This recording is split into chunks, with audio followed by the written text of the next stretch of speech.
Alright everybody, what is going on? Welcome back to another video. In today's video, we're going to look at number 63 on the top 100 NFL's greatest players of all time, Jim OTTO.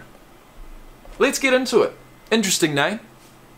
Let's go, Jim. The quicker you're here, the faster you go. That's why where I come from, the only thing we know is tackles all over the place. John Madden is screaming at Jim OTTO, come on, get to him, for crying out loud. I looked up at Madden and I said, Coach, he's not fast enough. The following year, we're playing out in Oakland. He hits me, undresses me, and I am absolutely out cold. And John Madden looks down at me and he says, well, Bergie, is he fast enough now? And I go, uh-huh.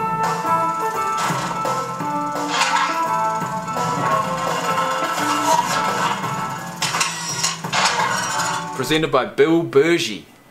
You know, man, I just love these. I love the way that these things are put together. I love the fact that they're narrated by someone, you know, back in the day that knew them or played with them or whatever.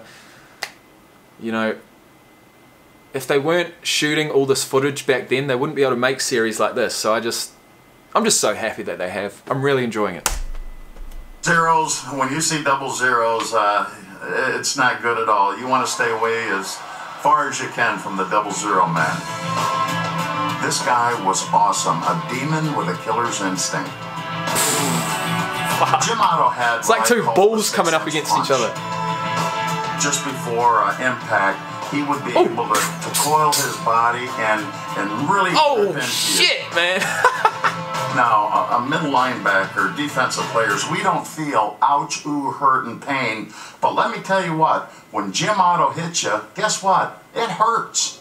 I've never been afraid of anything. I could play against King Kong, I think, and we'd have a battle. You know, I think the face mask was probably bent a little bit. He had kind of like a little hook in his nose. My nose would be broken all year long. It would just get broken each game. I get pushed on one side of my face and on the other side of my face. He ran kind of funny. He had a little bit of a pot gut. But he was solid. My number, 00, came from a nickname, and it was Ott. And Mr. AFL 00 Jim OTTO, the 9-year All-Pro center. They called me Buckethead because I had a helmet size 8 1/8. I had a very large head. And then I was one of the older guys on the team, and they called me Pops. Jim OTTO was an original Raider, at the center of it all. So he was center. From 19 straight losses in the early 60s to Oakland's last-minute win in the Heidi Bowl. He was there for the Raiders' first ever Super Bowl.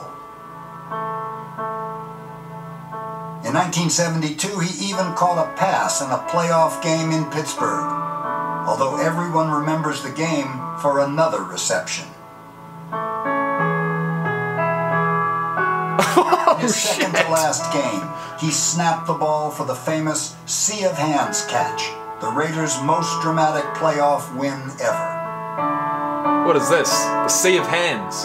By the time he was done, he had played in 308 straight games, the most in Raider history.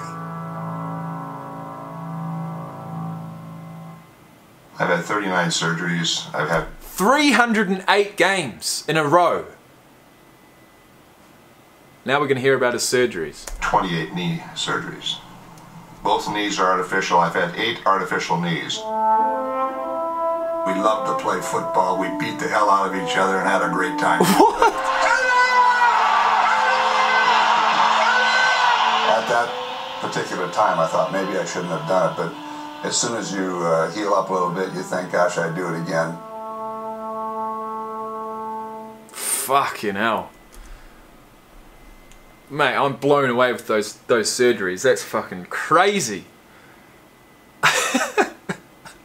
That's too much for me, man. It's fucking getting your nose broken every single game. Fuck's sake. The only thing I can relate to him about is having a big head.